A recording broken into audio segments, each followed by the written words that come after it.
Welcome to the Cybersecurity Competition Federation show. I'm Dan Manson.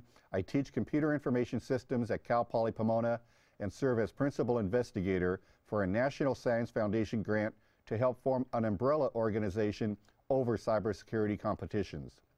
The Cybersecurity Competition Federation can support the development of skill at a large scale by bringing cybersecurity competitions under an umbrella organization, which will help players of all ages and skill levels identify a point of entry into a continuum of cybersecurity competition experiences. With a focus on communication and promotion, the CCF maintains the autonomy of competition creators, supports their business models, and does not interfere with their sponsorship or funding sources. This week, we will discuss how mentoring for cybersecurity competitions and certifications go together. Joining me today is Tracy Fouts. Tracy, welcome to the show. Tracy is a computer information systems student at Cal Poly Pomona. Tracy has mentored middle and high school students in CyberPatriot with a specialization in Cisco for 2 years. Tracy, we're going to show some pictures of you mentoring at RFK. You're mentoring them in CyberPatriot, but you're also giving them hands-on experience with Cisco. How do they like this hands-on learning?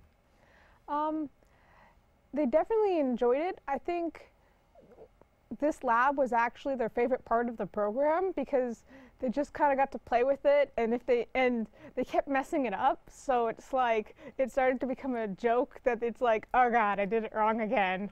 It looks like they're really having fun doing this. And what does that do for you as a mentor when you're with these kids and you see them get excited about what they're doing? As a mentor, it makes me more excited. It makes me want to go out of my way and make more materials for them to learn, because if they can get through all the materials I already have, then of course I want to make more, so it makes me work harder as a mentor. Now you're introducing them also to the entry-level Cisco certifications, and in talking with some of the students, it looks like they're interested in possibly getting an entry-level Cisco cert before college. Is this something that gives them an edge? What's the value of getting an entry-level certification before college? Well, the CyberPatriot program, I think, really helps them get interested in, oh look, this is what you can do in tech, this is kind of fun. And then if you're getting a Cisco cert, you start to actually learn how to troubleshoot things, and then that's very applicable for things like jobs and just furthering your career. Thank you. We are continuing our segment this week called Inside the Game with our guest, Dr. Jason Pittman.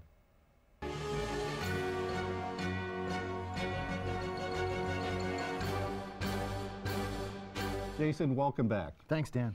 You're familiar with most of the major competitions, the CTFs, the forensics, the cyber defense.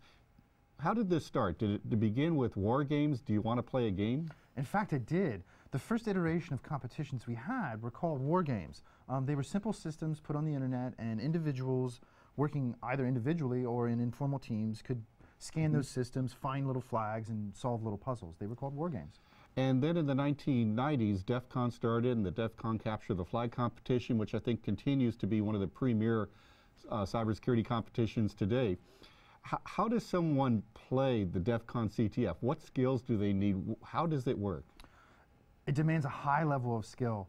You know, I don't think most people understand that apart from the 6, 8, maybe 10 people that are on a team, depending on the format, on the floor competing, there might be hundreds of people in hotel rooms helping those teams.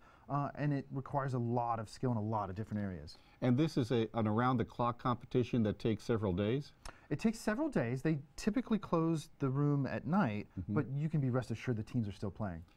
And on the other end of the spectrum, we have competitions now that students begin playing in 7th grade, Pico CTF and CyberPatriot, which we've mentioned on the show.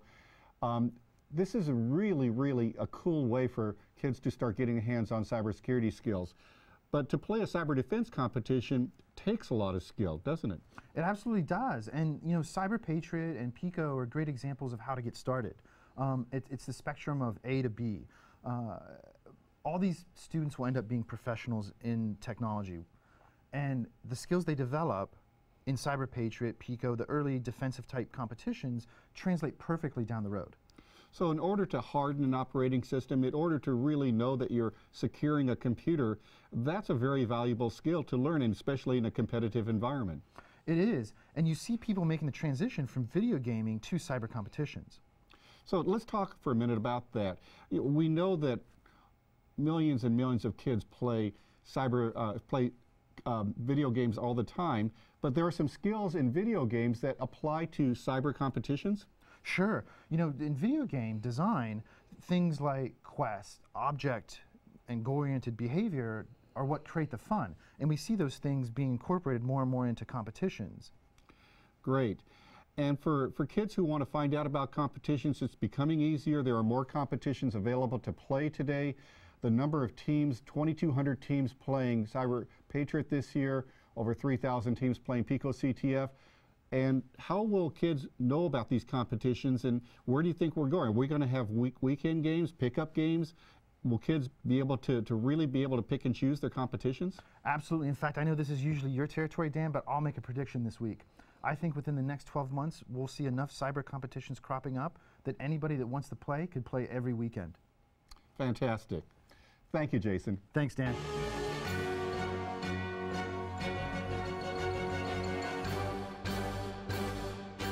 Anthem, the second largest health insurer in the United States, announced a major security breach this week.